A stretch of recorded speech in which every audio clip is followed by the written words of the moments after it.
Hey everyone, it is Tuesday. Happy Tuesday. And I completely lost track of time and now I'm here. So this is a bonus episode of Mavens of Manufacturing. I'm hoping to see some guests come on later on. Feel free if you have something that you want to talk about. I did drop the link to the StreamYard to have you come on and hop on in the back end. But yeah, this was just an opportunity for me to let everybody know what's going on, why I decided to pursue my entrepreneurship dream. So yesterday I resigned from my full-time gig at PhotoFab. They are an awesome manufacturing company that specializes in photochemical etching, and they create thin metal parts for the aerospace industry, medical implantables, telecommunications, and they are also doing things in automotive. And 1 second, I'm going to pop Nikki in. She's joining really soon. But yeah, so they did a lot of cool thin precision metal parts for those industries. But I had a lot of inquiries about my freelance writing as well as a lot of inquiries for Mavens of Manufacturing. So I decided to take the leap and jump. And yeah, that's what this episode is about.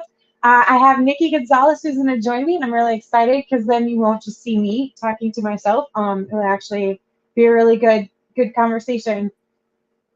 Hi, Nikki. Good morning, Meaghan. How are you doing? Pretty good. This is about as early as I ever do anything, so you've got me with my first cup of coffee. Awesome. I also have my first cup of coffee. It was given to me by Ian from Lakewood.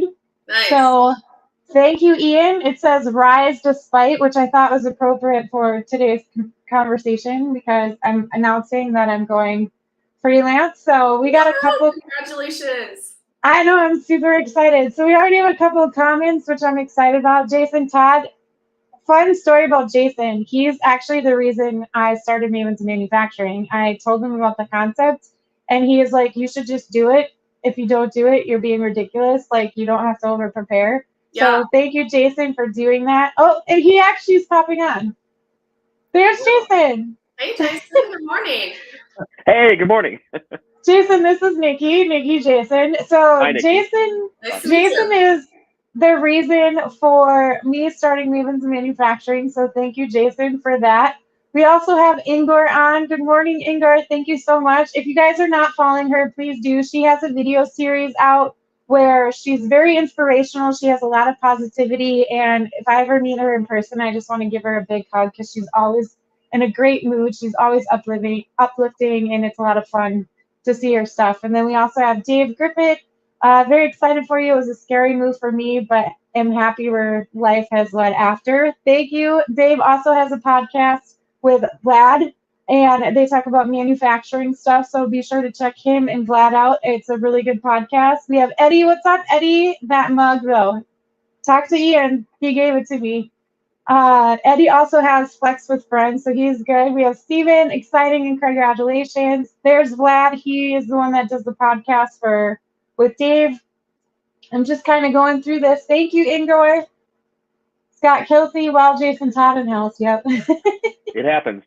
And then Kior. I hope I pronounced your name right. If I didn't, I'm so sorry. But good morning, everybody. So yeah, today is just me making an announcement to talk about what's ahead. But I do want to reintroduce Jason and Nikki. So Jason is the reason why I started Mavens of Manufacturing. Fun story. We went out for tequila and tacos, and we were having a conversation about fears. And he was talking about how he took up mountain climbing because he was afraid of heights, where I went skydiving because I'm afraid of heights. It was absolutely a blast. So, but I want to just have Nikki and Jason kind of talk about some of the things they're doing. So, Nikki, I'm really excited that you're here because you are starting a podcast this month. I think your first episode is going to come out soon. So, can you tell us about that and what your podcast is and some of your main focuses are? Sure. So I have a co-host. Her name is Allie G, if you guys know her.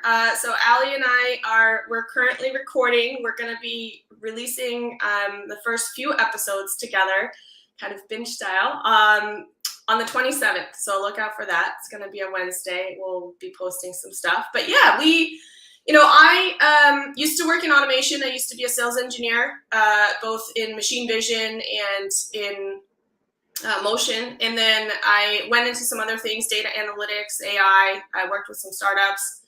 And I ended up quitting my job when I had a baby. And I went freelance and did some stuff on my own and for a few years. And then I came back to LinkedIn after COVID. And all of a sudden, there was this community of people discussing things and posting things and not just, resumes. I had always been on there and, sort of connected with my clients or people that I met at trade shows, but there wasn't much of a discussion going on. And then I came here and I started seeing, a lot more people being a lot more active. And I found you, Meaghan. I think it was Jake Hall that introduced us, actually.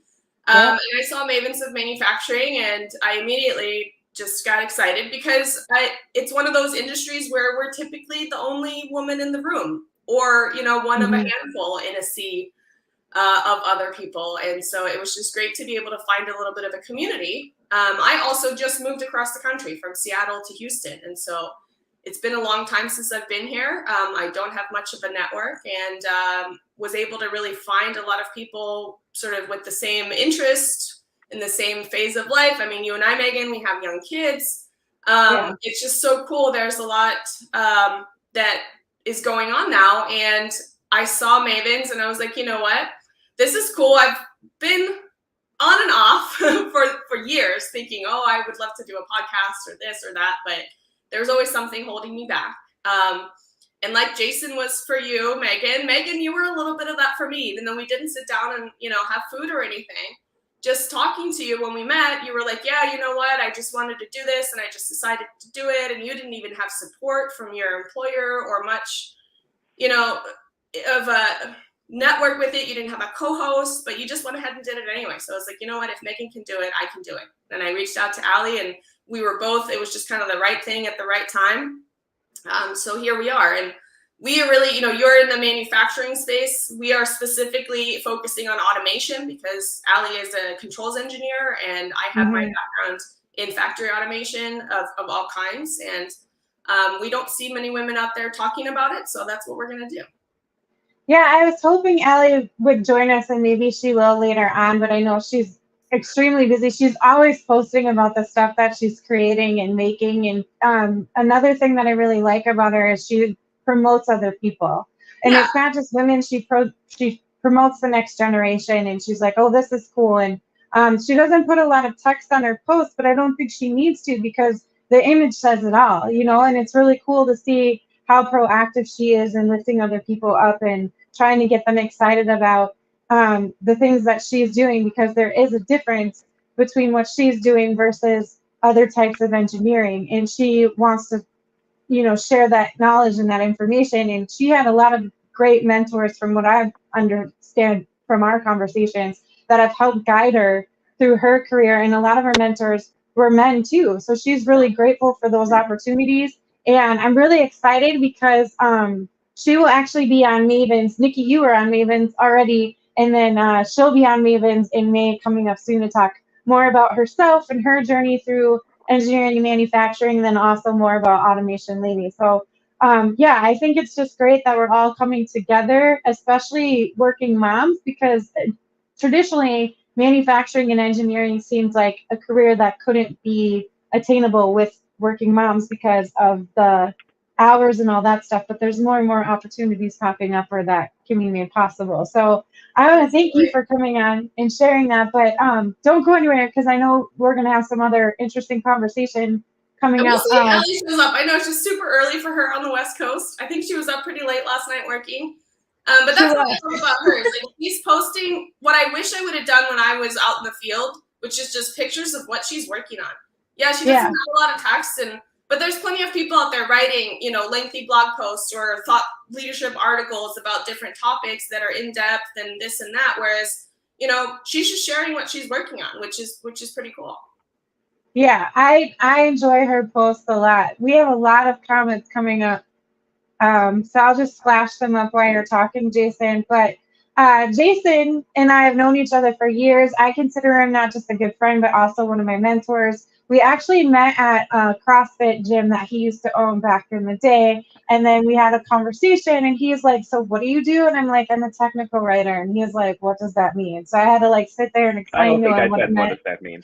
You'd asked what it meant. And I told him I wrote for manufacturing and engineering. And he was like, well, do you want to take some freelance work on? So he hooked me up with some freelance work. And then years later, we talked about Mavens and he gently pushed me to take the leap. So, Jason, you are an entrepreneur of all sorts. You have skill sets in a lot of different areas. And you don't just focus on manufacturing, but you focus on other industries as well. So do you just want to break down a little bit what you've done and then maybe talk about some of the projects you're currently working on, including Coffee with Humans? Because I love that whole concept and I love those podcasts that you do with those guests. Yeah, sure. Be happy to. You're right. I've done a lot of different things in entrepreneurial space. I've done marketing, I've done sales, I've owned a CrossFit gym, as you know, done a lot in programming, owned an e-commerce company a long time ago. We sold residential heating and air conditioning equipment online to consumers, owned a distribution company so that we could buy products that people didn't want to sell to the big bad e-commerce people at the time. And so I've lived a lot of different lives.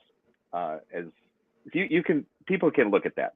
But the thing that struck me from your conversation between the two of you is this idea of fear, right? And a lot of times the fears that we hold internally they're just made up. It's just nonsense. And you mentioned, Meaghan, that I had a fear of heights, and so I was tired of having that fear of heights. And this is some time ago, and it kind of works towards a book that I'm writing, which I'm not prepared to talk about it, but I am writing a book and it's going to be great. But one of the parts in that book is it talks about if you want to reinvent yourself, if you want to do something new, think about it in two different categories. The person that you want to be, like who do I want to be, who do I want to show up as, and then what do I want to do?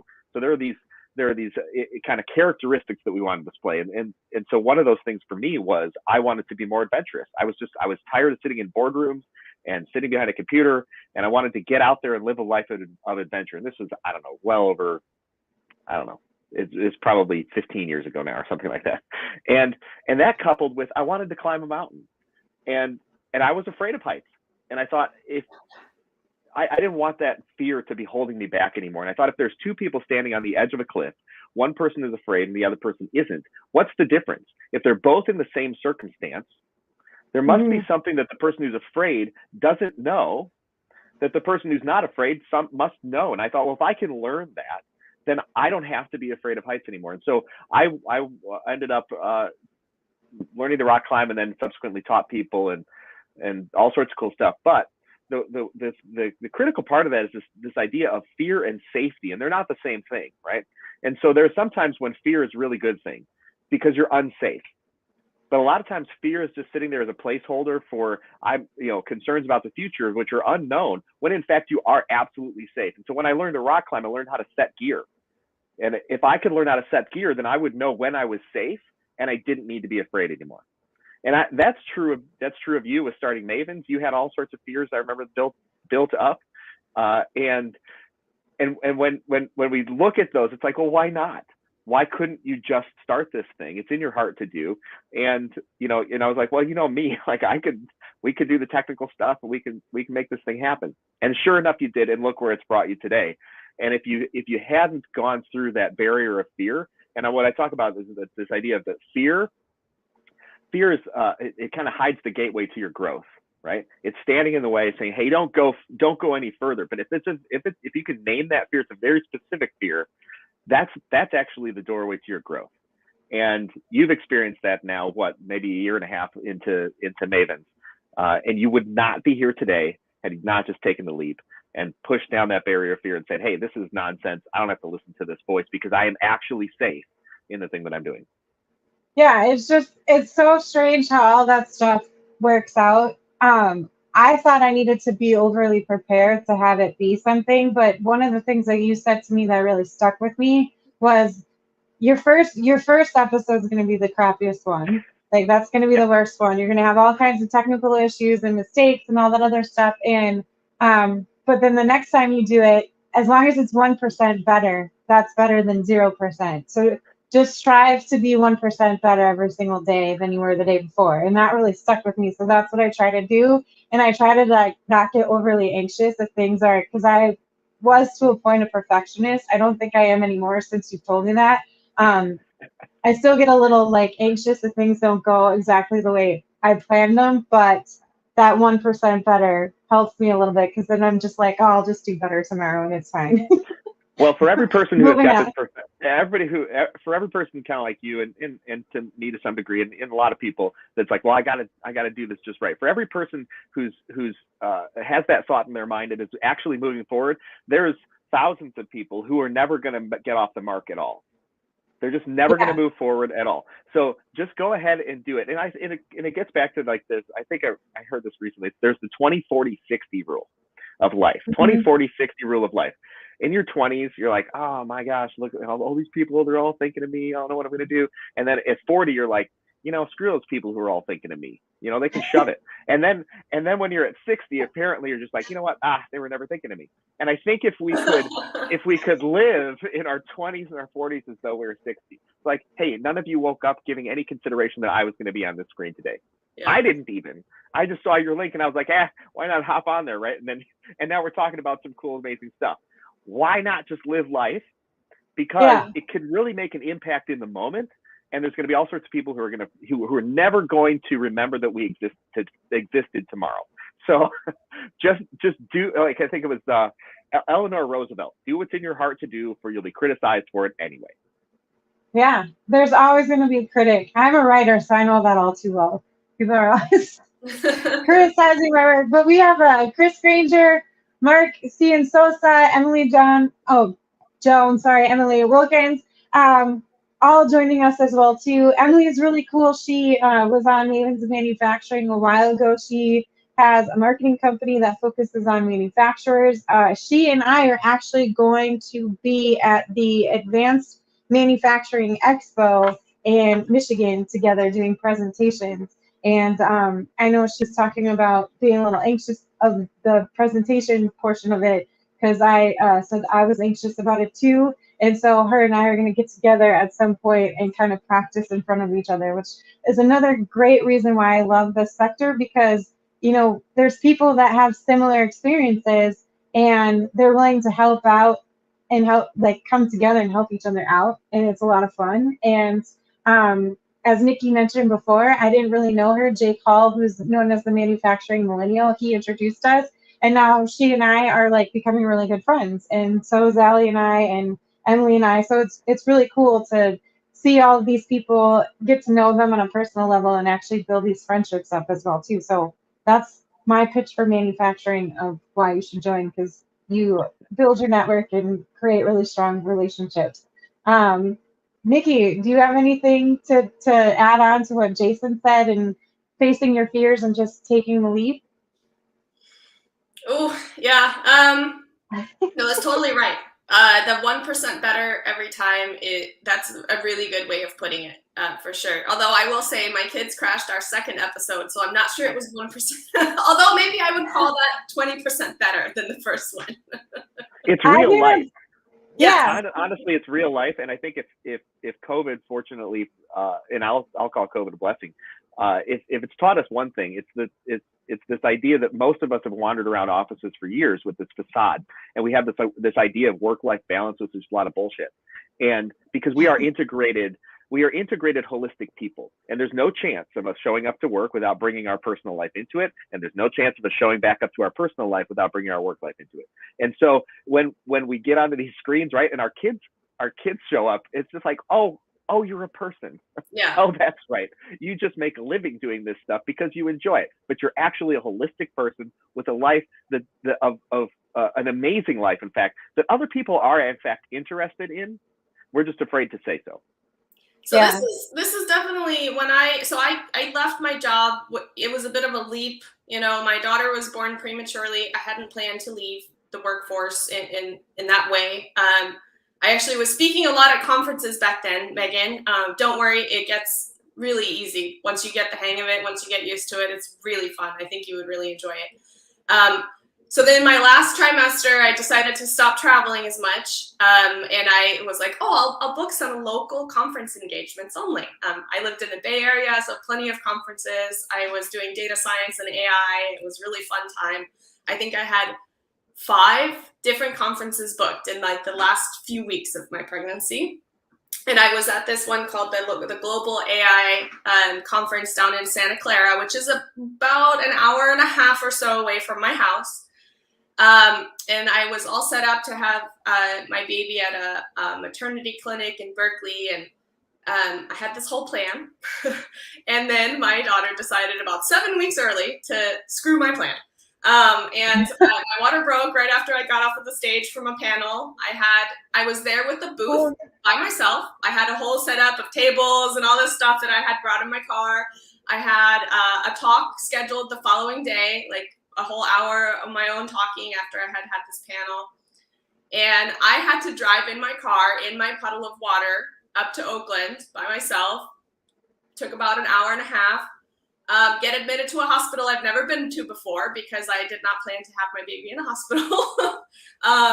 It was literally everything that I could have not imagined and not expected. I had planned to take 4 weeks off maternity leave, which just also goes to show I was a first-time parent and a crazy person thinking that was possible. I think it is insane that our society expects us to, get back quickly after having a baby. For me, it was like, well, my child's not even supposed to be born yet. I'm supposed to be monitoring her and feeding her every 2 hours. When people say, oh, if you can work from home, maternity leave, you can work from home. It's like, have you taken care of a newborn before? You can't do 2 jobs at once. I mean, if people want to pretend that that's possible, I'll come visit your world, but I'm not living in it. And so I ended up quitting not quitting, obviously, it was just a mutual decision. It wasn't really possible for me to come back to work the way that I was working. It was a small company, it was a startup at the time. Before they took their Series A. So it worked out well. Also, they had to figure out how to transition without me because my plan was to leave about 4 weeks after I actually did.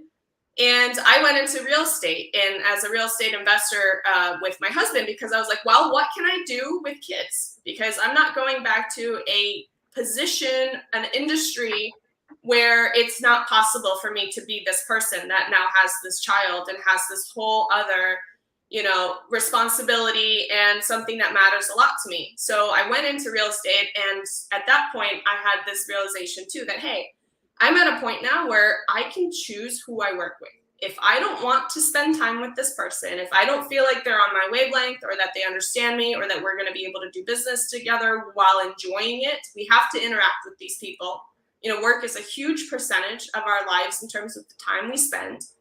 If I'm not comfortable with the person on the other end of this phone or this meeting or whatever it is, and they're not okay with my screaming child in the background or me having to, not take a call at this particular time because I'm putting somebody down for a nap, then that's okay.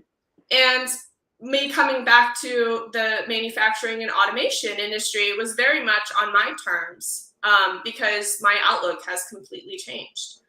And that's part of what makes me so excited about automation and the changes that automation is and will be making in our work lives is that we can make these jobs, our jobs, more flexible and more fit for humans if we can get the machines to do more parts of that, to take off of the load in the right places, in the right ways, so that the jobs that are left for us can actually be for us instead of trying to shove us into acting like a machine all day. Let's let machines do that thing and then let us be humans all day, which is we have these complicated, rich, amazing lives and relationships. And, just because you can do job A and you can do job A doesn't mean I have to deal with, each person that can do job A. Machines are fine. They don't care who is handing the part to the robot and then they're putting it back. But with people, it is about relationships and, I really just, that part excites me. It used to be when I started in automation, it was just a lot of fears, right? What are we going to do if this machine automates this job? And as we found out, in most cases, we're not fully automating full jobs away. We're taking bits and pieces and parts and we're automating it and making the process better or safer or more scalable, whatever it is. But if companies do it right, and there is the possibility to do it right, just like there is with everything, don't Yeah, just, shove a machine in and then fire a person. You work with that person to bring the machine in. You gradually change your process. You change your culture. That's also how you successfully transform your business, is to do it together with your workforce. Yeah, there's going to definitely be a transition period. And I know that some of that fear still exists with automation, where it's like, oh, it's taking everyone's jobs away. And then I just kind of laugh because there's this skills gap going on, and there's a lot of opportunity still available in manufacturing. And it's like, no, I mean, there's still a ton of jobs. And what people seem to be disconnected with is that just because it might take some jobs away doesn't mean that it's not going to allow for the opportunity to open other different types of jobs. So it's all about innovation and advancing and adapting. And I think we all can do it if we work together. And that's the whole point of like some of our messaging on all of the social channels, is we're really trying to diversify this sector so that we can bring more people in and have that optimum innovation and invention and brainstorming and collaboration. And it's a really exciting time. And I want to shout out to Gail, who said good morning. She also has a podcast, and her TikTok channel is unbelievable. I love seeing all of the fun and joy that she has. And she focuses a lot on the plastic industry too within manufacturing. She was just at a plastic show, and she did a really fun conversation with Ray on the trade show floor. So it was really fun to see that lighthearted, entertaining, authentic live video that she did. I think she was just on her cell phone, so that's great what technology can do. Emily said that she was excited I was going to join her for that trade show. Me too, Emily. I can't wait to meet you in person. It's going to be fun. And then she was like, oh, wow, I think she was talking about how your water broke. That show, I would have freaked out. You'd handle that much more calmly than I probably ever would. Scott's like, good point, more emphasis on who you are and not so much on what you do. Authenticity is a superpower. Inger, incredibly story, Nikki. That's a realization I had last year. Nikki, I got to choose the people in my circle, and then everyone needs help right now. And I think it shows that, we need to adapt. You made really good points about the work-life balance. And I think that, working 70 hours a week can get ridiculous, and it's not good for your soul, I don't think. And that was one of the reasons why I wanted to do my own thing with Mavens of Manufacturing and Seating Solutions.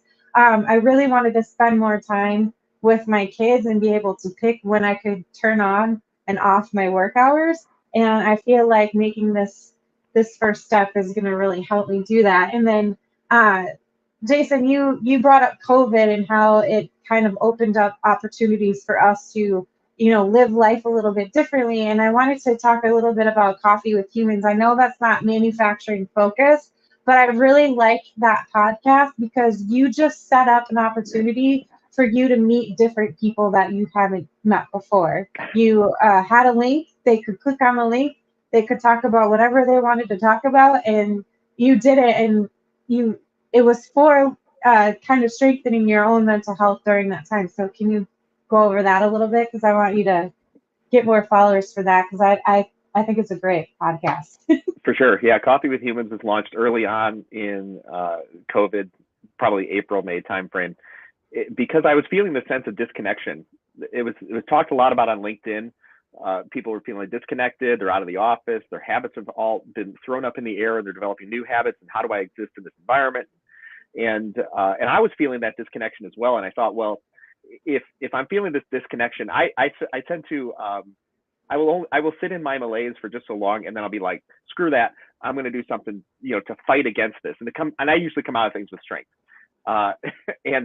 And so this idea of disconnection, I was like, we don't have to suffer here. So I simply put out a LinkedIn post. I said, if you want to have coffee with me, I'll have coffee with you. Just click this link, and and we'll do this coffee thing. And so I got on these Zoom calls, and I didn't record the first couple of them. And then I thought, you know what? I'm just going to put this out as this live video cast. And so I think off that first LinkedIn post, I got a couple of weeks of people just like clicking the link. I'll have coffee with you, and let's chat about anything. And really fascinating conversations.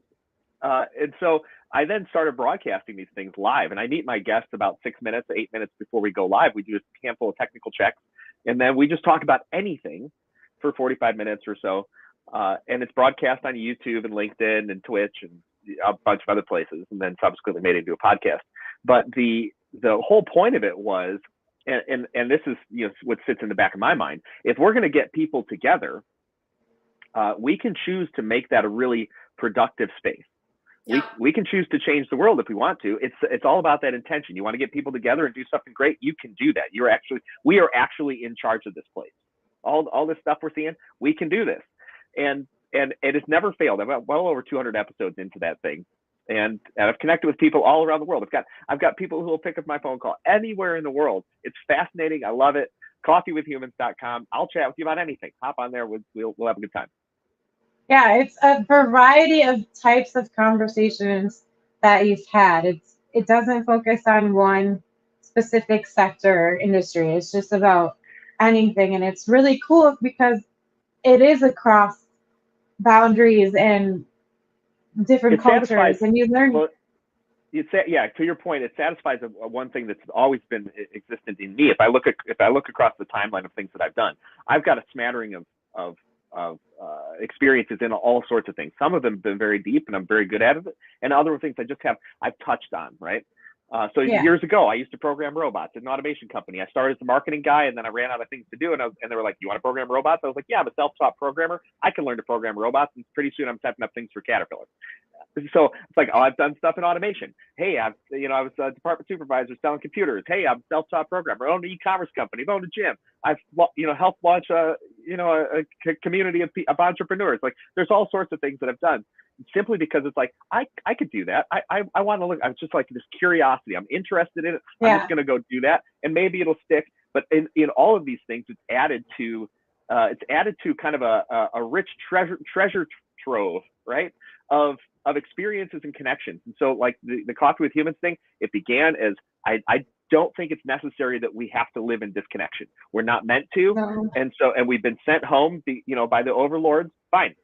But we don't have to live in disconnection. Let's figure out how to become connected. I've got the skills and experiences to do it, and I'm happy to chat with you about anything. And it has really added to my life. It's added to everybody's lives who've been part of it. And I think that whatever we do, whatever we put our mind to, we can choose to make it great. And Coffee with Humans was one of those things, and no different than Mavens. You want to make it great, you can do it. So we got Scott Kelsey chiming in. Hi, Scott. There we go. How are you? Hi, everybody. Very. Thank you for allowing me to crash your party. I've been listening. Yeah. It's great. Morning, Scott. Welcome to the party.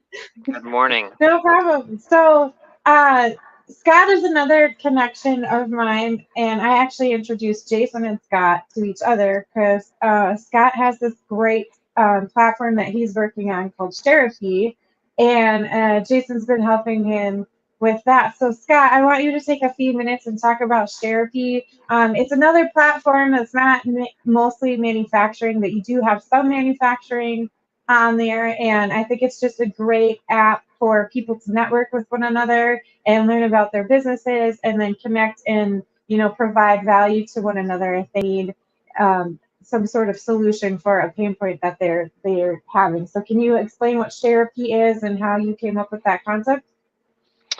Yeah, so no, thanks, and thanks for allowing me the time to do so. Let's see where I start. So very kind of, I would say, checkered past, but very fortunate and blessed to have a pretty good background in terms of my youth, college, played a little bit of professional sports, did pretty successful, no matter however you define success in the business world, and just about actually. Just a couple days under 4 years ago, suffered a traumatic brain injury, bad accident, which nearly took my life. So that kind of did a little bit of self-discovery and kind of put me in I'm 51 at that point, late 40s, You mentioned young kids. I think we're in the same group with a 6 and a 3-year-old right now. But put me into terms of that self-discovery in terms of where my highest and best use was going forward as a dad, as a husband, and as a business person trying to put some food on the table. So I realized that a lot of my success, whether it was on the field or whether it was in the boardroom or just in life, was built on relationships in terms of what my strengths were. And I always was a fairly hardworking person, and I guess I didn't think I had fears at the time, but obviously I've uncovered a lot of them since then, talking to great people like yourselves and being open and honest. So what I realized is if I was going to put together a team, whether it be in the mortgage industry again or any other entity, I need to figure out, where my place was in that. And that was the relationship space. And I had run big teams in the mortgage industry for 23 years. I'm still actively in that industry, not as much as we build out Sherapy and other entities. But I just started realizing that, that relationships matter most. I did a lot of research into human dynamics and in just my own journey. And I realized that we all sit on probably one of the most undermined assets out there, and it's human experience. And this I got a little bit out of my journey in terms of my mental health discovery and sharing my journey with people and my brain injuries, and a little bit of let's say addiction, maybe recovery mode, just the power of sharing. And I just realized that we just don't put ourselves in the right place or have the opportunity to share and be open and honest as much as it would benefit us all. And whether it's personal or professional, not everybody gets asked to be on a podcast, not everybody gets put on stage, not everybody gets asked to be a board member, is that we need to create those spaces for people to feel welcomed, to share interests, and have the opportunity to share what's going through them on a day-to-day basis. And that's how I've chose to, carry forward my life, 47 plus, and it's brought me into some incredible, credible places in front of incredible people. I really cherish and I'm so appreciative of your friendship, Meaghan and Jason. It brought me to Nashville, seeing Jason perform on stage. There was fear there for a couple minutes until I heard him open up and really. You thought it was going to bomb, didn't you? You're like, oh, he's going to go sing and make a fool of himself, and boy, I proved you wrong. You know what? You did. You proved. Yeah. So we have that. If anybody wants to see it, I don't know if we have it up on our Sherapy site just yet, but no. So what we're doing is we're building communities, and we're, Jason's been a huge help, and Meaghan, you've been a huge help, and I've always, I wish you so much good luck in your journey, and I'm so excited that you're freelancing now, so we can discuss more in terms of where, some of our roadblocks are in terms of content and stuff. And is it Nikki? I'm on coupon. I'm trying to get 2% better today, and I missed the gym early this morning. My self-talk in my head was don't go to the gym, but now I'm in front of the gym and I'm going to go to it. But I'm interested in learning more about what you're doing, Nikki, and it's just been an incredible journey. And we're just building communities of like-minded people to uncover needs, and when those needs are, whether they're personal or professional, and having people not just share their opinion or network, but really truly share from their place of experience and build relationships. I know it works in the business world, and I know it works in life. And like you two, I chose with 2 young children. It's been scary 100% taking a 70% pay cut the last couple of years, but I truly believe that, and I've gotten much more spiritual over the years, that God has allowed me to suffer to be able to grow, and with the people of Jason's help, and obviously Meaghan with your friendship and stuff like this, that I know I'm on the right path, and we'll bob and weave with the best of them, and I think just the more people I can surround myself like you all, the better we'll be. So thank you so much. Hopefully that makes some sense. Jason, you can cue in on top of that. Well, but yeah, so Sherapy, the thing I love about Sherapy and your heart, Scott, is that they're community groups designed to help members make a more meaningful impact in the communities they live, work, and play. And the thing you just talked about, this idea that suffering kind of prepares us for the future. There's a certain type of pine cone, and I don't remember the actual name of it, but there's a certain type of pine cone that must go through a fire so that it will soften the outer shell, that the seeds can actually get out to create a new forest. And people are a lot like that. You've got to go through a period of suffering to be able to figure out what's important. And out of that, you can choose to come back with strength. And the kind of the severity, I'll say it this way, the severity of which you suffer is the strength with which you can come back out of. Those two things are it's like the personal law of if there were the laws of thermodynamics, right? And the second one is like, what is it, it's escaping my mind, but for every action there's an equal and opposite reaction, right? And so people are no different. If you're going to go into the depths of despair, you can come out with strength, right? And that's one of the things that you did. And you said, listen, I don't have to live the way I was doing before.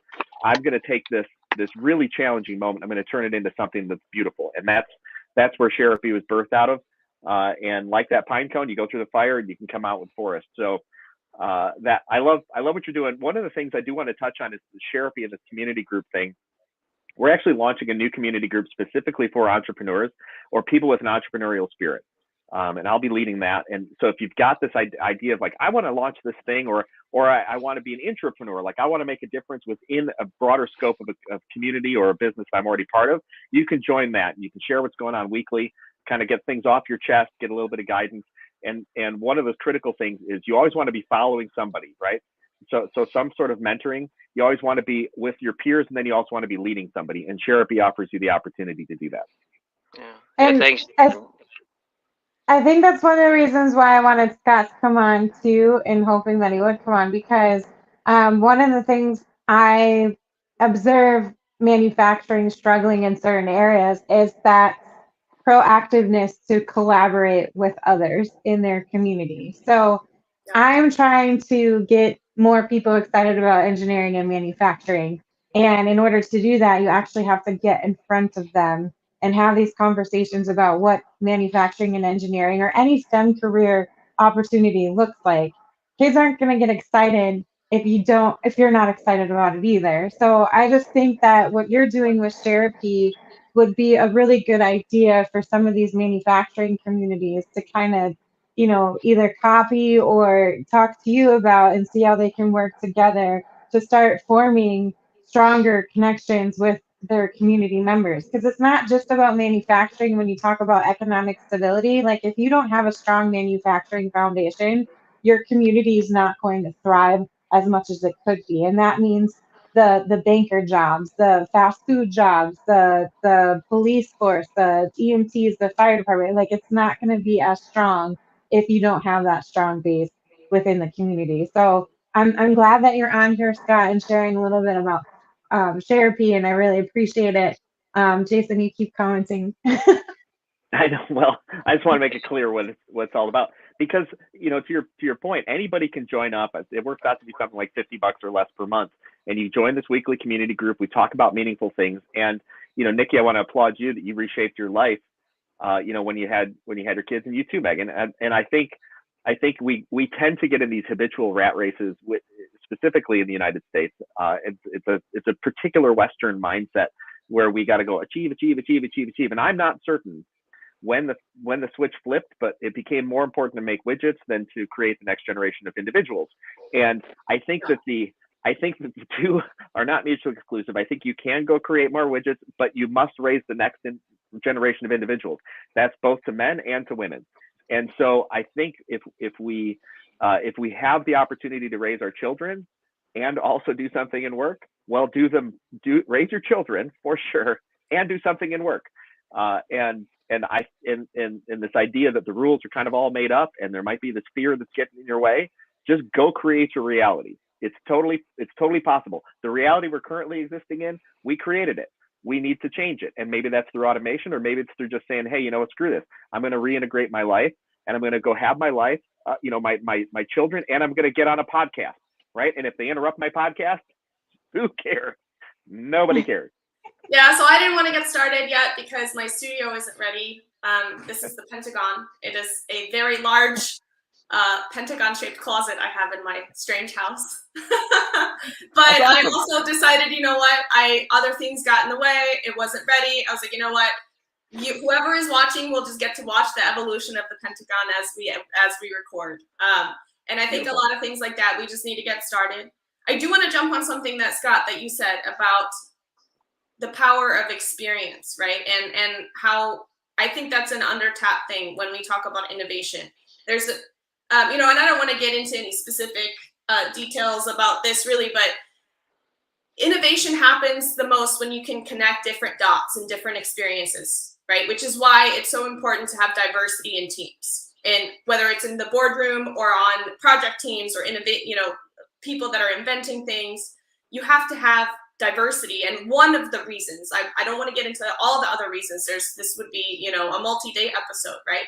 But the most innovative things happen when circles of experience and technology and interest or whatever intersect that haven't intersected that way before.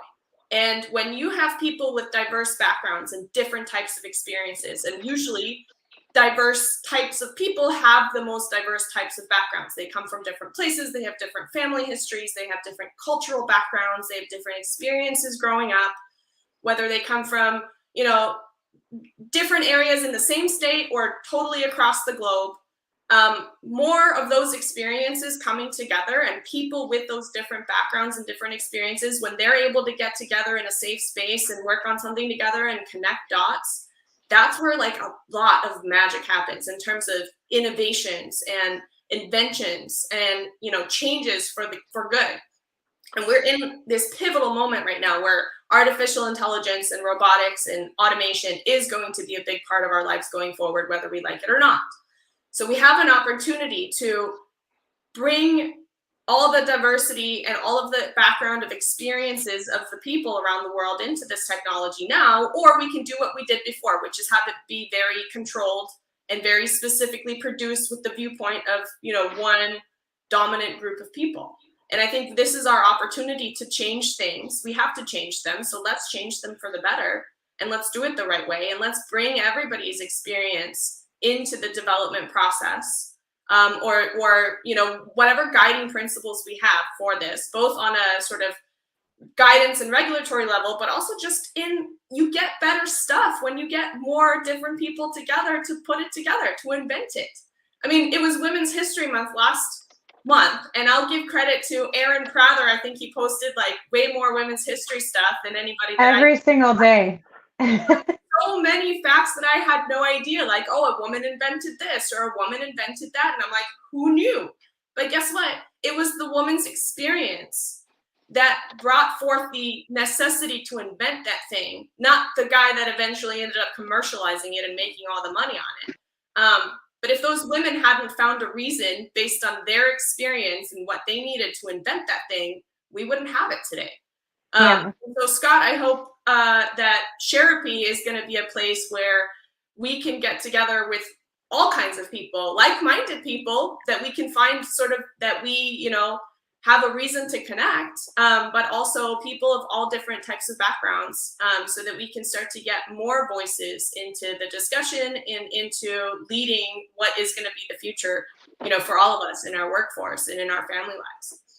Yeah, absolutely. I'm going to take what you said as a segue to kind of discuss what my plans are moving forward, because I do want people to get a better idea of what my intent is with Mavens of Manufacturing, but also with Z-Ink Solutions. So a lot of people were unaware that I was a tech writer, and I actually started Z-Ink before I started Mavens, but I didn't have the client base to actually promote Z-Ink as much as I wanted to. And then life happened, and I had a full-time job and kind of ignored that brand and then really focused on Mavens, which brought attention to Z-Ink. But for those of you who are in manufacturing, one of the things that I really like doing is telling stories. And some manufacturers are really horrible at sharing their story and marketing to the right people to get people excited about their products and services. So going forward, you'll see a lot more content from me, both on the Maven side of things and Z-Ink side of things. I have websites for both brands, so you're going to see a lot of updates coming from those websites and a lot more content posting. I do have a LinkedIn page for Z-Ink. It's kind of dead right now, but that's going to be brought back to life in the upcoming months. There are a lot of events coming up that I'm going to be participating in, and I'm really excited about them.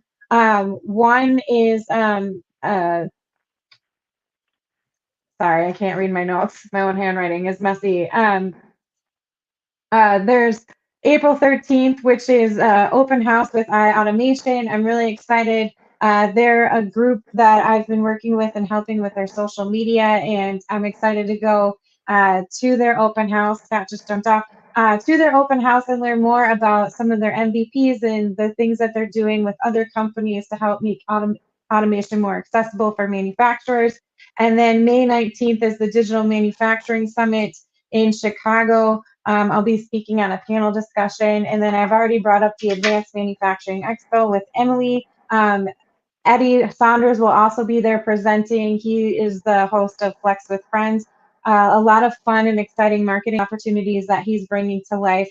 He's just overall energetic and funny to watch. So if you don't know who he is, go follow him. But I really am trying to get the next generation excited about these opportunities because I think we are not doing a very good job doing that. And Nikki, I don't know what some of your thoughts are on this process. One second. I don't know what some of your thoughts are on this process, but I'm really going to try to be proactive. So in the next coming week, I'm actually attending a meeting at my high school that I graduated from. They are coming together as a community to discuss some of the new academies that they're incorporating into the high school that haven't existed before. It's not only going to involve the teachers, it's also going to involve the parents and the kids, as well as other community members who work within Beloit City in Wisconsin. The reason why I want to attend is because I actually want to hear from the kids. And Deb Prowse, who I've mentioned before and I've worked with, she's doing a really fantastic job at Memorial to get kids excited about STEM opportunities and sort of upskilling the student counselors as well too to give them talking points on how they can discuss some of these manufacturing and engineering career pathways with students and their parents so that they have a better understanding what it actually is and what it actually looks like. So I'm going to go in there, talk to the students, talk to the teachers, see what their pain points are, and then try to connect them with local manufacturers, but also manufacturers in other areas of the United States. Because I think with virtual technology, we can connect that way as well too. So if you can't fly in to do a presentation, you can definitely set up a virtual presentation, and I believe that's better than nothing. So I just wanted to hear your thoughts on that, Nikki, because I know Automation Ladies has sort of that same intent where you want to just educate the next generation and get them excited and show them that, hey, there are women in this area and it is a fun area and it's not just for women, but it's for the next generation. And here's all the fun and exciting things that we're doing. And I know that you and Allie have a really good friendship too, which shows through on your content and your conversations. So I know it's going to be a fun podcast to listen to. So I just wanted to get your view. I can't talk this morning. I need more coffee. Your viewpoint on connecting the next generation with all of us who are currently in the sector. Yeah, I think, we need to learn more about, it's kind of like when you're in marketing, you got to learn the voice of the customer. You got to go out there and ask them what their pain points are and why they, what are the jobs to be done for whatever solution you're trying to bring to the table. And I think we're pretty good at talking at kids and not necessarily listening. Yeah. We're talking to them in the way that they're interested.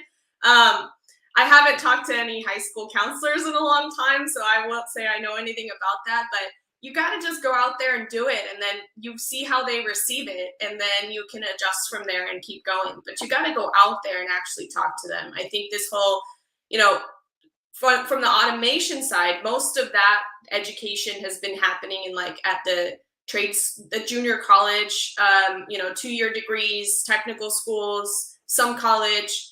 But it really, I don't think those conversations are happening as much, except for the robotics clubs and the Lego leagues and stuff. But that's also very much on a case-by-case basis. Some schools have that. It's really only if there's a bunch of kids interested. But you got to go out there and talk to them. And that's one of the things that I admired about you immediately, Meaghan, when you did your event and you brought Andrew Crow. And I was able to tune in to make, just some of it. But you're one of the few people I know that talks about that stuff and then is actually out there doing it as well. And not to say that there aren't tons of people that I don't know out there probably doing it and doing a great job. But the rest of us, I think, don't know much about it. So I think connecting those dots and actually talking to the students is how we're going to figure out what they care about. One of the things that I've found talking to just some of my family and, the younger kids and that I've gotten to know a little bit more recently, kind of moving back and being closer to my family. they don't get a lot of the fears and biases and restrictions we have as adults on ourselves. The industries and the work environment that we've kind of grown up in, especially with the last few years of COVID, like they just are not even seeing that from us as much anymore. But this whole rigidity of this is how it is and this is how it has to be done, and I did this, so you must have to suffer too. It's like they don't get that, and they shouldn't have to. It doesn't make sense. Like, especially also, I found this with, I attended a few like women in engineering and this sort of stuff like back in the day, and I felt like a lot of the messaging was, well, it was hard for me, so it's gonna be hard for you too, and you're gonna better get tough and get used to it. And I'm just like, I don't feel supported in any way from you. Like, we don't need to create this environment where we're competing and pushing and being hard on each other. I think there was a necessity to do that at some point in the past for survival. We're not at that point anymore in our society. We can help each other along. And I think that's something that they want to see as well, is like a reversal of attitude a little bit. Don't say, we want to attract you, but come into our world that has these rules and ways of doing things that don't have anything to do with you, but they have to do with how we used to do things. They want to see, they grow up with the internet. They see people all over the world. They see other kids, in struggling with the same things they are, everywhere on the planet, in all different types of socioeconomic circumstances. And then they come to a workplace that is not diverse or doesn't have, policies that seem reasonable. They're not going to put up with that very long. And so in order, I think, for the manufacturing industry to actually really attract these kids, we both need to show them what is cool about it, and we also need to make some changes to make it to where it's a place that they actually want to work. And I think as much as we might not want to admit it from the highest levels of professional success, is we want it too as adults. We want it too as people. We want an inclusive, supportive, humane workplace. Yeah. I wanted to answer Mark's question real quick. So it's in Massachusetts, Mark. If you go to iAutomation's site, they actually have, and if you visit their LinkedIn channel, they have a couple of posts that has an RSVP link on there, and you can click the link and it will bring you to a form and you can sign up that way. If you can't find it, feel free to reach out to me and I can send you the link personally. In terms of everything, some stuff about that, Megan. I really want to come to that too. Yeah, I don't have that pulled up, so I'm unprepared. But if you go to iAutomation's site, they have a link on there, and it's also on their LinkedIn page. They had a couple posts, and then they'll be posting about it. Well, I know this because I'm actually the one posting it, but we'll be share it on your personal profile later. I mean, Megan, because we're all following. Oh yeah, that's a good idea. I will do that. But I'm happy that you brought up the whole DEI and diversity stuff, and I really like what Andrew Crow is doing, and I really want to mention him because he is a lot of fun. He's got a lot of energy, and he's just approaching marketing for manufacturing in a very energetic, joyful way, in my opinion. And I think he connects with a lot of the next generation, and I think that's really important. So if you don't know who Andrew Crow is, please follow him on LinkedIn. Also follow his wife, Whitney Crow. I adore her. She's amazing. She helps with him being successful, and I just have to give her a shout out too because he's busy and she kind of holds down the floor as he's doing this whole tour thing. And there's going to be more information about that I'm going to help share and promote because I think it's important that everybody knows where this tour is going. And if you have an opportunity to attend, please do, because he's going to try to talk to parents and the kids and the community members. And if you're within that community and you have something going on, like a product demo, or you want to tour your facility, get in touch with him because he would love to have that set up for this tour. So be sure to check that out. We only have 1 minute left for the hour runs out. So I just wanted to see what else you guys had to say before we took off. Any final thoughts or pitches that you want to do, please share, because that's why I wanted to bring people on today, is not just talk about Mavens, but some of the things that you're doing as well. Nikki, do you want to start? I'll just say follow Automation Ladies. We'll be releasing our episodes on the 27th, so follow the page and you'll see what we're up to. And Meaghan, if we can help with your tour virtually, I'm sure we would love to. Yeah, absolutely. Jason, any final thoughts? Hey, just congratulations on moving forward. I love it. One foot in front Thank of the other. you. I would be lying if I didn't say I was scared shitless, but I am, and It's the I'm best really place to be. excited. You'll be great, Meaghan. Build your wings on the way down. Awesome. I like that. Well, thank you both of you for joining me. This was kind of random, and I really love the spontaneity of it. So I appreciate you coming on, and I think this is a lot more fun conversation instead of just me having ramble off a bunch of stuff. So thank you, and to all those who tuned in and commented, I appreciate you. Thank you so much. Enjoy the rest of your day. Have a great life. Take care of each other, and we'll talk soon. Talk to you later. Bye, everyone. Bye, thanks. This has been another episode of Mavens of Manufacturing. Subscribe for more and make sure to tune in next time.